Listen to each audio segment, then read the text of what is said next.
Ender Magnolia, the sequel to 2021's Ender Lilies, is releasing into early access, and I spent 3 hours testing out the mechanics of this hotly anticipated follow-up. But before I reveal whether this sequel is coming up roses or if it's already wilting, please take a moment to check out patreon.com/idreamofindiegames. Not only does Patreon help support what we do here, but you can also score yourself some awesome perks like Discord access to one of the friendliest indie gaming communities out there, early and ad-free content, an exclusive podcast, and even free games at some tiers. Your community is waiting for you. Ender Magnolia Bloom in the Mist takes protagonist Lilac on an adventure set several decades after the events of the original game. Just to give you a bit of surface level context for the terminology here, Lilac is an attuner, which means she feels a special connection to the homunculi, an artificial life form that has machine-like qualities.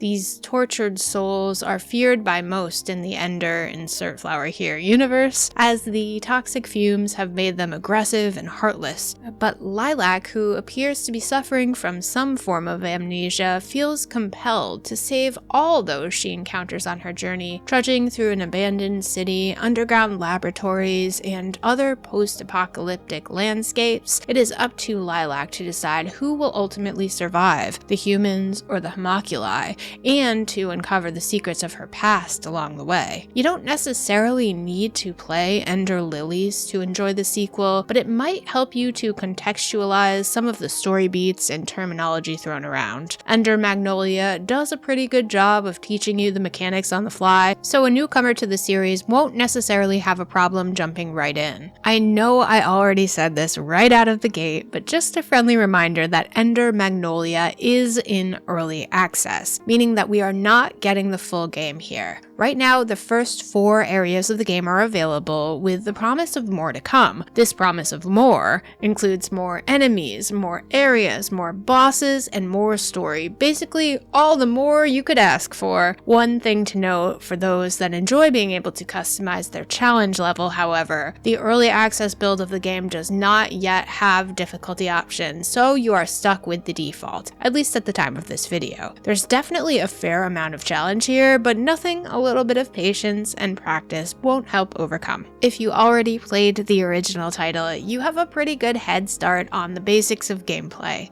Progressing through the game as Lilac, you acquire new homunculi who lend their abilities in combat. For example, Nola, the first homunculus you'll collect, has a basic sword attack, while Yolvan, whom you'll recruit after defeating him in a boss battle, has a longer range bullet-based attack. Some abilities are more passive and don't require manual input, but will send periodic attacks hurtling towards the enemy, while other more powerful attacks will have a short cooldown before they can be used again. There's a great variety to the types of attacks that can be equipped, which does allow you as the player to customize your combat style and play to your strengths. It's a system that is very easy to understand and, in my opinion, fun to use. Apart from the homunculus abilities, Lilac can use relics, accessories, and equipment that will impact her stats as well, grant her new abilities, and improve her combat. There are some light crafting elements, a fast travel mechanic, and a few other systems that open up as gameplay progresses, but nothing overly complex, and the tutorials feel thorough yet non-obtrusive.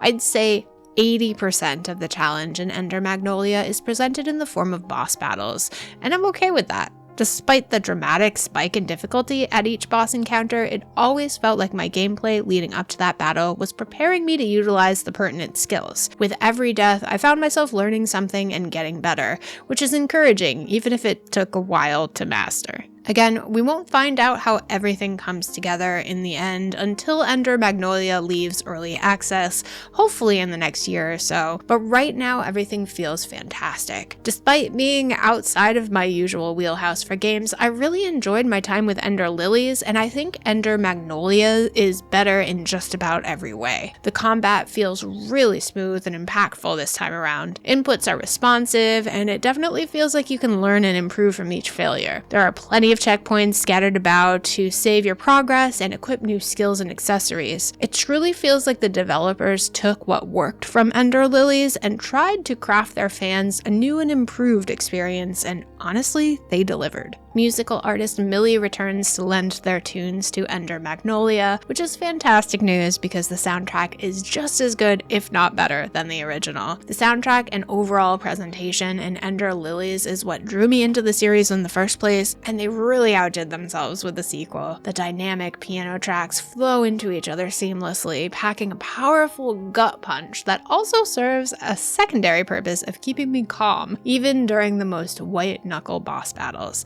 It's just that good. The art style remains thematically dark, yet hauntingly gorgeous, featuring brilliant attention to detail, creative enemy design, and some truly jaw-dropping landscapes. The contrast of the pale characters against these dark and foreboding scenes makes them pop. These are the kind of graphics that don't try to be photorealistic, but rather serve as a work of art in and of themselves. It's a distinctive style that you can recognize easily in a lineup of similar games. The world of Ender Magnolia feels both dangerous and inviting, beckoning the player to explore further, but to proceed with the utmost of caution, as you never know what's lurking behind the next corner. The map is easy to navigate, and that's really saying something coming from me, since I can get myself lost in a parking lot. Seriously, it's a long story. Menus are equally clean, clear, and under control. Everything just works so far. In short, from what I'm seeing, Ender Magnolia is a very polished early access release that takes all of the good elements from Ender Lilies to the next level. The movements and combat feel smooth and purposeful,